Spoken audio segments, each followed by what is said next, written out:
Hello everyone, welcome back to my channel. আশা করি তোমরা সবাই খুব ভালো আছো আর সুস্থ আছো। আজ আবার অনেকগুলো দিন পর তোমাদের সাথে ভিডিও শেয়ার করছি। কি হয়েছিল মাঝখানে, কি হতে চলেছে, সেগুলো সবটাই তোমাদের সাথে এই ভিডিওতে আস্তে আস্তে করে শেয়ার করব। সকালবেলা ঘুম থেকে উঠে সমস্ত বাসি কাজকর্ম কিন্তু হয়ে গেছে। এরই মধ্যে দেখলাম মিস্টার চক্রবর্তীও ঘুম থেকে উঠে পড়েছে। তো আমায় বললো, চলো আজকে যখন একটু সকাল সকাল ঘুম ভেঙেই গেছে, একটু মাছের বাজার থেকে ঘুরে আসি। এর মধ্যে অন্যান্য মাছ খেলেও অনেক দিন হয়ে গেছে চিংড়ি মাছটা খাওয়া হয় না। তো সেই মতনই দুজন মিলে কিন্তু বেরিয়ে পড়লাম এখন মাছের বাজারের দিকে। আজকে তোমরা যে ভিডিওটা দেখছো এটা হচ্ছে গত শনিবার দিনের ভিডিও। সেই দিন জানো তো খুব সুন্দরভাবে সকালটা শুরু করেছিলাম। ভেবেছিলাম যে এতগুলো দিন হয়ে গেছে ভিডিও করি না, ভিডিও বানাই না, ভিডিওর সাথে কোনো রকম আমার টাচই ছিল না। তো আবার নতুন করে সবটা শুরু করব, কিন্তু কি করে জানবো বলো যে বেলা বাড়ার সাথে সাথে আমাদের জন্য অপেক্ষা করছিল এত বড় একটা বিপদ। মানে সবটা এক নিমেষে ঘেটে গেল। এই সকাল পর্যন্ত জানো তো ভাবছিলাম যে সবটা হয়তো ঠিক হয়ে যাবে আর সবটা হয়তো নিজেদের কন্ট্রোলের মধ্যেই আছে। কিন্তু কি করে বুঝবো যে কোনোটাই আমাদের কন্ট্রোলের মধ্যে নেই, সবটাই হাতের বাইরে বেরিয়ে গেছে। সকালেও কোনো কিছুর আন্দাজ করতে পারিনি, কিছু বুঝতেও পারিনি, সবটা বুঝতে সময় লেগেছে গোটা একটা দিন মতন। তো এটা তো বললামই তোমাদেরকে যে তোমরা শনিবার দিনের ভিডিও দেখছো, তো একটু শুক্রবারের কথাটা না বলে না বুঝতে পারবে না। শুক্রবার করে থাকে মিস্টার চক্রবর্তীর নাইট, মানে প্রায় রাত্রেবেলা ফিরতে ফিরতে 10:30, পৌনে 11টা, কখনো কখনো 11টাও কিন্তু বেজে যায়। তো যথারীতি বুঝতেই পারছো, সাইড অফিস দৌড়াদৌড়ি করতে করতে মানুষটা পুরো ঘেমে নে একাকার হয়ে কিন্তু বাড়িতে ফেরে। প্রত্যেক দিনের মতনই গরমটা যেহেতু পড়ে গেছে, গা হাত পা ধুয়ে ফ্রেশ হয়ে তারপরে কিন্তু ঘরে ঢোকে। শুক্রবার দিনও তার ব্যতিক্রম হয়নি। শুক্রবার দিন রাত করে, খুব বেশি রাত করে ফেরেনি। বৃহস্পতিবার দিন আরও একটা ঘটনা ঘটে, সেই ঘটনাটাও তোমাদের সাথে শেয়ার করছি। তো কোনটার সাথে যে কোনটা লিঙ্ক প্রথমের দিকে কিছুই আমি বুঝতে কিন্তু পারছিলাম না। তো যাই হোক, শুক্রবার দিন রাত করে বাড়িতে ফেরে, মানে সেদিন খুব রাত করেনি, মোটামুটি 10টার মধ্যে সেদিন ঘরে চলে এসেছিলো, কারণ বৃহস্পতিবারের একটা ইনসিডেন্টের জন্য। তো বাড়িতে ফিরে সে স্নান করে, স্নান টান করে ফ্রেশ হয়ে খাওয়া দাওয়া করে ঘুমিয়ে পড়ে। একদম সুস্থ সবল একটা মানুষ। রাত্রেবেলা অনেক রাত অবধি আমরা গল্প করলাম। রাত্রিবেলা অনেক বিষয় নিয়ে আলোচনা হলো, মানে গতকাল বৃহস্পতিবারের ঘটনাটা নিয়ে আলোচনা হয়ে ঠয়ে আমরা কিন্তু ঘুমিয়ে পড়লাম।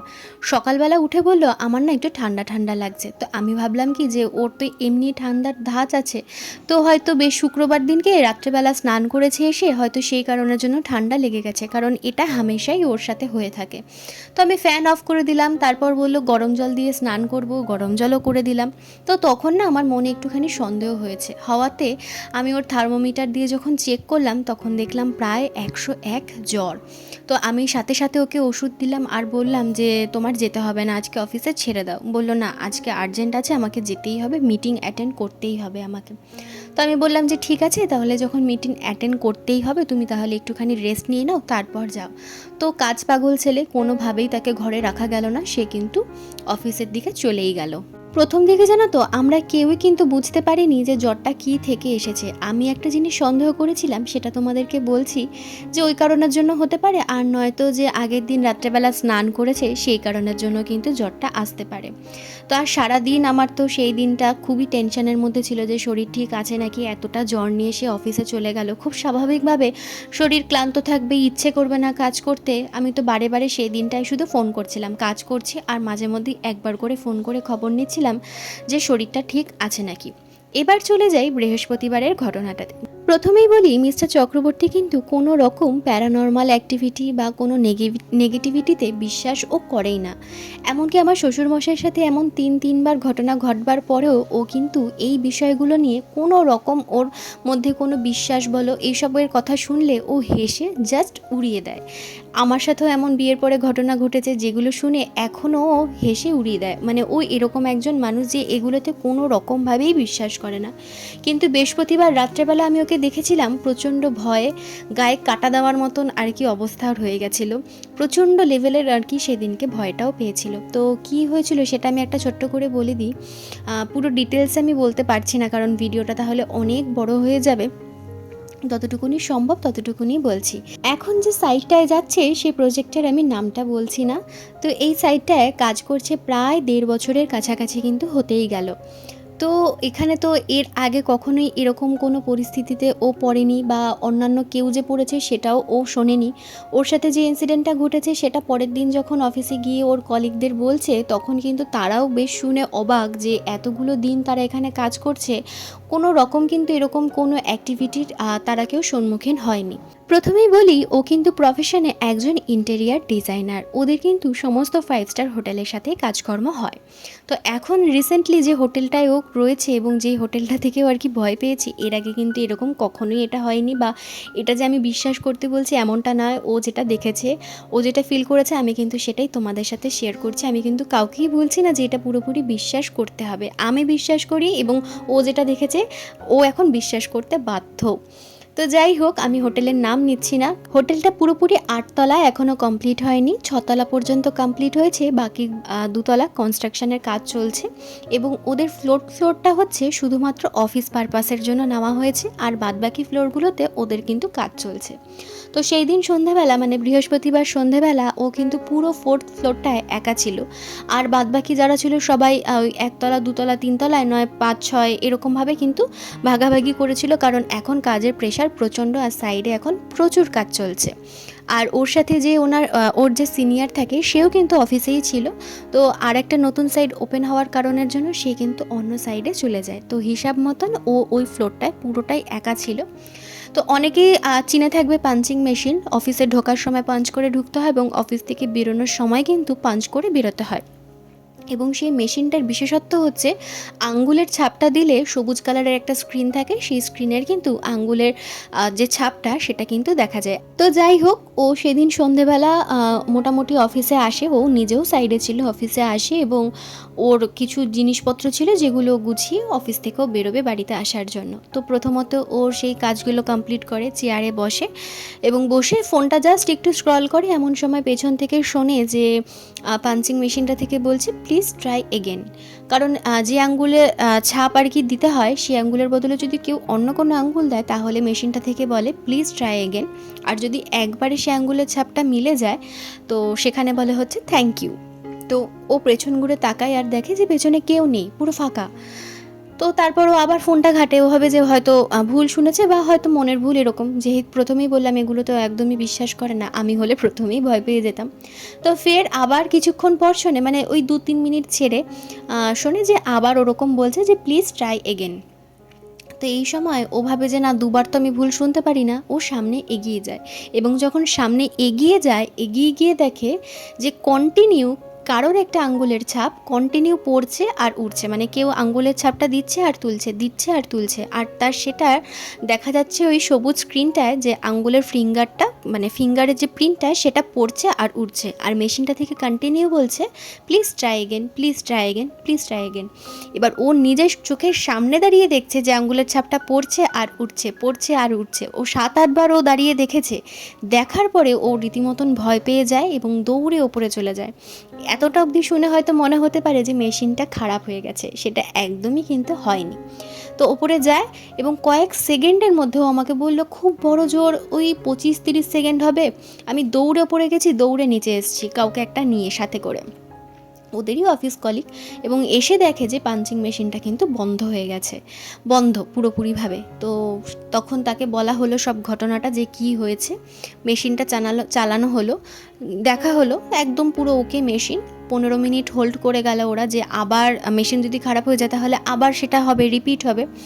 তো 15 মিনিট 20 মিনিট এরকম ওয়েট করে দেখলো কিচ্ছু নেই, মেশিন পুরো ওকে, সব কিছু ঠিকঠাক আছে। পাঞ্চ করলো, দেন কিন্তু অফিস থেকে বেরিয়ে গেল। তো ওই ভয়টা কিন্তু ফার্স্ট টাইম ও পায়। এবং আমি এতটা ইজিলি বলছি, তখন কিন্তু বিষয়টা এতটা ইজিলি ছিল না। তো এটা শোনার পরেও আমি রীতিমতন আমি প্রচণ্ড ভয় পেয়ে যাই। আমি নিজেও খুব ভীতু, তো আমি প্রচণ্ড ভয় পেয়ে যাই। বৃহস্পতিবার রাত থেকে কিন্তু আমার টোটালি ঘুম বন্ধ। এখনও সিচুয়েশান পুরোটা ঠিক হয়নি, এখনও টেনশানের মধ্যে রয়েছি। আস্তে ধীরে সবটাই বলবো কি হয়েছে না হয়েছে। তো এই কারণের জন্য আমি প্রথমে বললাম না যে ওর যে জ্বরটা এসছে, আমি রিলেট করতে পারছিলাম না যে কী জন্য এসছে। প্রথমে ভেবেছিলাম নর্মাল ফিভার, তারপর ভাবলাম হয়তো ভয় পেয়ে কোনো নেগেটিভিটির কারণের জন্য হয়তো হতে পারে, আবার মানে ঠান্ডা লেগেও হতে পারে। এই 3টে জিনিসই মাথায় ঘুরছিল। এবং ও বেলা 3টের সময়, শনিবার দিনকেই বেলা 3টের সময় ও কিন্তু বাড়িতে চলে আসে। ওর প্রচণ্ড জ্বর উঠে যায়, প্রচণ্ড মানে প্রচণ্ডই জ্বর উঠে যায়, মানে যেটা ওষুধ দিয়েও কমানো যাচ্ছে না, এরকম একটা টেম্পারেচার। তো তারপরে কি হয়, মানে আমি প্রথমত ঘাবড়ে যাই, 103, তারপর 3.5, মাথায় জল ঢালতে থাকি, জলপট্টি, গা স্পাঞ্জ করানো, গা স্নান করানো, সব কিছু করবার পরেও যখন দেখছি যে জ্বর কিছুতে নামছে না, অলরেডি জ্বরের ট্যাবলেটও খেয়েছে, 1 ঘন্টা 2 ঘন্টা হয়ে গেছে, 3 ঘন্টা, জ্বর নামছে না, উল্টে জ্বর বেড়ে যাচ্ছে, তখন আমি প্রচণ্ড ঘাবড়ে গেছিলাম। কি করব, দিশেহারা, বাড়িতে সবাই জানে যে এটা ভয় পেয়েছেও। এখন আমারও না কোথাও মনে হচ্ছিল যে হয়তো এটার জন্যই হতে পারে এতটা টেম্পারেচার এসে গেছে, যেখানে ওষুধ দিচ্ছি, ওষুধ খাওয়ার পরেও কিছু হচ্ছে না, চোখগুলো পুরো লাল হয়ে গেছে। তো তার মাঝখানে একবার ডক্টরের সাথে কনসাল্ট করলাম, দেখলাম চেম্বার তখন বন্ধ, তখনও কিন্তু ডক্টরের চেম্বার খোলেনি। তো পুরো তখন আমার, মানে আমি কি করব, কিভাবে ওর জ্বরটা কমবে, মানে অকাতরে ঘুমাচ্ছে, চোখগুলো পুরো লাল হয়ে যাচ্ছে, মানে গা থেকে লাল লাল লাল লাল এরকম একটু র্যাশও বেরাচ্ছে, মানে কি করব বুঝতে পারছি না। তারপর তো সন্ধেবেলা ডাক্তারের কাছে নিয়ে গেলাম, নিয়ে যাওয়ার পর ডক্টর বলল যে ভাইরাল ফিভার থেকে, মানে ভাইরাল ফিভারই হয়েছে, তো যেহেতু জ্বরটা এতটা বেশি উঠে গেছে, তো সেই কারণের জন্য ওকে কিন্তু কিছু মেডিসিন তুরন্ত দিতে হবে, স্যালাইন দিতে হবে, বডি ডিহাইড্রেশন হয়ে গেছে, তার সাথে আরও স্যালাইনের মতন একটা মেডিসিন ছিল, তার সাথে কিন্তু ইঞ্জেকশান ছিল। মানে এটা দেখবার পর তো আমার পুরো আর কি অবস্থা খারাপ হয়ে যাওয়ার মতন, যে এতটা জ্বর উঠে গেছে, মানে কি এমন হলো যেটার জন্য ওকে এরকম স্যালাইন ফ্যালাইন নিতে হবে। তো বাড়িতে তখন জানানো হলো, বাড়িতে তো সবাই চিন্তায় পড়ে গেছে খুব স্বাভাবিকভাবে। বাবা বারবার করে ফোন করছে, মানে শ্বশুরমশাইয়ের কথা বলছি, বারবার করে ফোন করছে যে কী হয়েছে না হয়েছে একটু বল। তো তখনও পর্যন্ত জানতাম না যে ওর কি হয়েছে। রবিবার দিন, মানে অক্ষয় তৃতীয়ার দিন আমি জানতে পেরেছি কি হয়েছে বিষয়টা, সেটা পরের ভিডিওতে তোমাদেরকে বলছি যে কি হয়েছে। তো এখনও পর্যন্ত কিন্তু সিচুয়েশান যে পুরোটা ঠিক হয়ে গেছে এমনটা নয়, এখনও পর্যন্ত সেই ফেজটা আমাদের চলছে, এখনও সেই টেনশানের মধ্যেই রয়েছি, এখনও পুরোপুরি ঠিকঠাক হয়ে যায়নি। মানে এর যে শনিবার দিন রাত্রেবেলা, মানে যে জ্বরটা আসলো, এই যে ডাক্তারের কাছে নিয়ে আসলাম, এই দিন রাত্রেবেলা, মানে শনিবার দিন রাত্রেবেলা আরও ভয়াবহ একটা ফেস আর কি আমাদের সামনে এসছে, সেটাও আমাদেরকে ফেস করতে হয়েছে। তো সব শেষে এখন ও একটুখানি স্টেবল রয়েছে, মানে এখনের কথা বলছি, এখন একটু স্টেবল রয়েছে, একটু ভালো আছে, তবে পুরোপুরি এখনও বিপদমুক্ত হয়ে যাইনি আমরা, এখনও চলছে সেই ওষুধপত্রের লড়াইটা। তো নেক্সট ভিডিওতে তোমাদেরকে অবশ্যই জানাবো যে ওর কী হয়েছে, কী জন্য এত কিছু প্রবলেম হয়েছে, আর শনিবার রাত্রেই বা কী হয়েছে, সেগুলো সবটা তোমাদের আস্তে আস্তে জানাবো। তো এখানে আমার তো ওকে দেখে প্রচণ্ড কষ্ট লাগছিল, মানে আমার তখন মনে হচ্ছিলো কি যে এটা আমার হতে পারতো, ওর কেন হলো, মানে আমি না ওকে এই সিচুয়েশানে বা ওর চোখের জল আমি না সত্যি দেখতে পারি না। আর ছেলে মানুষের দেখবে খুব কষ্ট না পেলে চোখের জল আর মানে এগুলো কিন্তু হয় না।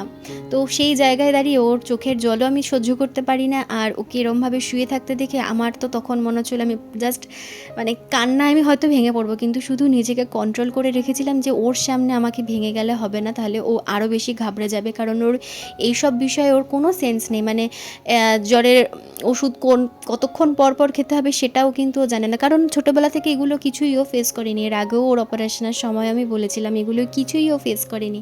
ও এই মেডিকেলের ছোটো ছোটো বিষয়গুলোতে না প্রচণ্ড ঘাবড়ে যায়। আর ছোটো থেকে যেহেতু আমি ফেস করেছি অনেক কিছু, বা আশেপাশে দেখেছি ফেস করতে অনেক কিছু অনেককে, তো এই বিষয়ে আমার একটু হলেও নলেজ রয়েছে। তো আগে থেকে ওকে সেই জায়গাটায় আমাকে সাবধান করে দিতে হয়, বা এটা হবে আগে থেকে বলে রাখতে হয়, যাতে ওই সিচুয়েশানেও ভয়টা না পায়। তো বাড়িতে এসে একটুখানি ওকে ম্যাগি করে দিয়েছিলাম, ম্যাগিটা খাইয়ে দিচ্ছিলাম, তার আগে একটু টেম্পারেচারটা দেখে নিলাম, তখনও টেম্পারেচার কিন্তু নামেনি। তো চলো আজকের জন্য ভিডিওটা এখানেই শেষ করে দিচ্ছি, দেখা হচ্ছে আগামীকাল নতুন আর একটা ভিডিও নিয়ে। ততক্ষণের জন্য সবাই সুস্থ থেকো, ভালো থেকো। আর আমার ভিডিও যদি তোমাদের ভালো লেগে থাকে তাহলে অবশ্যই কিন্তু আমার চ্যানেলটা সাবস্ক্রাইব করে দিয়ে পাশে থেকো।